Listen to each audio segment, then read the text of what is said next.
नमस्कार. या सविस्तर विश्लेषणामध्ये आपले स्वागत आहे. आज आपण एका अशा विषयावर बोलणार आहोत जो थेट आपल्या रोजच्या जगण्याशी जोडलेला आहे. एका बाजूला देशात अचानक निर्माण झालेली कच्च्या तेलाची मोठी टंचाई आणि दुसऱ्या बाजूला कॉर्पोरेट कंपन्यांची धोरणे यांचा आता कसा थेट संबंध जोडला जातोय ते आपण उपलब्ध माहिती आणि आकडेवारीच्या आधारे समजून घेणार आहोत. इंधनाचा प्रश्न आणि IT कर्मचाऱ्यांची जीवनशैली यांच्यातील हा अचानक झालेला संघर्ष खरोखरच खूप लक्षवेधी आहे. चला तर मग थेट मूळ मुद्द्यालाच हात घालूया. सध्या देशासमोर केवढं मोठं संकट उभं आहे हे या एका आकड्यावरून अगदी स्पष्ट होतं. 18. होय, भारताकडे आता फक्त 18 दिवस पुरेल इतकाच कच्च्या तेलाचा साठा शिल्लक आहे.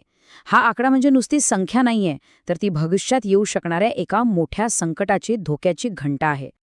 आता तुम्हाला साहजिकच प्रश्न पडेल की हा साठा इतक्या वेगाने खाली का आला? तर आपल्या राष्ट्रीय कच्च्या तेलाच्या साठ्यात तब्बल 15% मोठी घसरण झालीय. विचार करा, 15% ही काही छोटी गोष्ट नाहीये. ही घसरण एका मोठ्या आर्थिक आणि ऊर्जा संकटाची सुरुवात असू शकते. आणि आपण नेमक्या याच परिस्थितीच्या उंबरठ्यावर उभे आहोत. आणि ह्या सगळ्याचा थेट फटका आपल्या खिशाला बसतोय. पेट्रोल आणि डिझेलच्या दरात आधीच 3 रुपयांची वाढ झालीय आणि अहवाल काय सांगतात माहितीये? ही तर फक्त सुरुवात असू शकते. इंधनाचे साठे जसे जसे कमी होतील तसतसे हे दर आणखी भडकण्याची शक्यता नाकारता येत नाही. आता आपण बघूया भाग 5, सरकारचे आवाहन आणि तातडीची पावले. या वाढत्या धोक्याची जाणीव झाल्यानंतर राजकीय वर्तुळातून कशा जलद प्रतिक्रिया आल्या आहेत ते थोडक्यात पाहूया. 10 मे रोजी रविवारी पंतप्रधान नरेंद्र मोदींनी देशातील नागरिकांना ऊर्जा बचतीचं आणि सार्वजनिक वाहतूक वापरण्याचं आवाहन केलं. आणि त्यानंतर बघा चित्र कसं बदललं. पंतप्रधानांनी स्वतःच्या ताफ्यातील गाड्यांची संख्या कमी करून ती चक्क 2 वर आणली.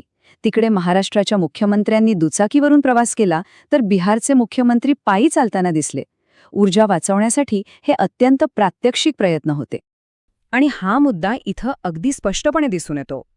एका बाजूला बघा, दिल्लीच्या मुख्यमंत्री रेखा गुप्ता यांनी अतिशय वेगाने पावलं उचलत सरकारी कर्मचाऱ्यांसाठी आठवड्यातून 2 दिवस वर्क फ्रॉम होम आणि अधिकाऱ्यांसाठी 1 दिवस सार्वजनिक वाहतूक सक्तीची केली आहे. पण दुसऱ्या बाजूला राष्ट्रीय पातळीवर चित्र वेगळंय. तिथे अद्याप असा कोणताही सक्तीचा नियम नाहीये, ते फक्त एक आवाहन आहे.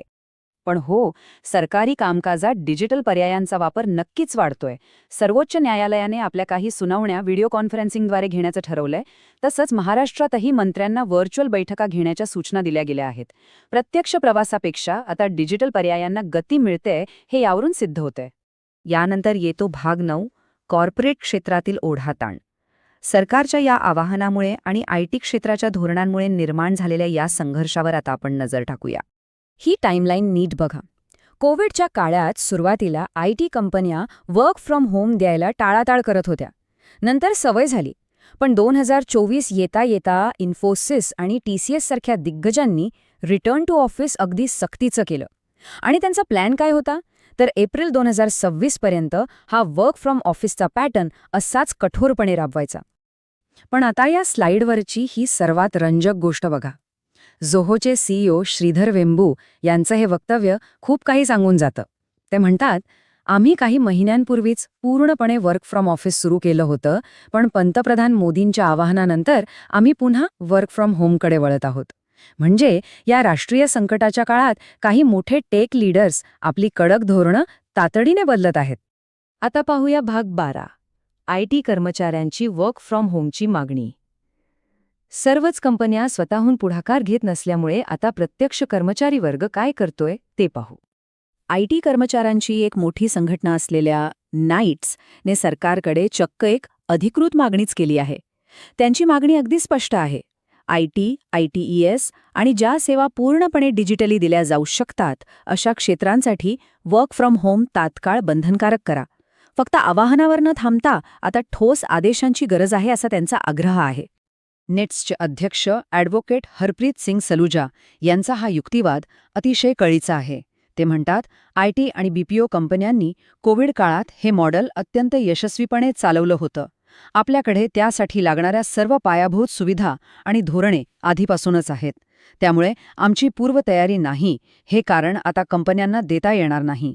यातून राष्ट्रीय ऊर्जेची मोठी बचत होईल हा मुद्दा त्यांनी अधोरेखित केलाय. आणि म्हणूनच आपण पोहोचतो भाग 15 वर्क फ्रॉम होम खरोखरच सक्तीचे होणार का? चला या प्रश्नाचं थोडं आर्थिक गणित मांडूया.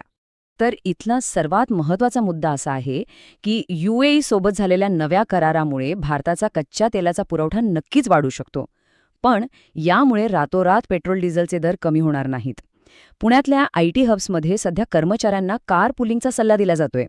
कारण विचार करा, दररोज हजारो नागरिक ऑफिसला जाण्यासाठी जे इंधन जाळतायत त्यामुळे देशावर किती मोठा आर्थिक ताण येतोय. चला आता हे सगळं प्रकरण कसं पुढे जाऊ शकतं ते या पायऱ्यांवरून समजून घेऊया. पायरी 1. सध्या आपण इथं आहोत, जिथे सरकारने फक्त आवाहन केलंय. पायरी 2. जर ही जागतिक युद्ध परिस्थिती किंवा ऊर्जा संकट आणखी चिघळलं तर सरकार केवळ सूचनांवर थांबणार नाही. आणि पायरी 3. प्रत्यक्ष कृती. परिस्थिती हाताळण्यासाठी IT आणि सेवा क्षेत्राला टप्प्याटप्प्याने वर्क फ्रॉम होम सक्तीचे करावे लागू शकते. आणि याच संदर्भात एक मोठी अपडेट आहे. पंतप्रधान मोदींच्या पहिल्या आवाहनाला आता बरोबर 1 आठवडा पूर्ण होतोय.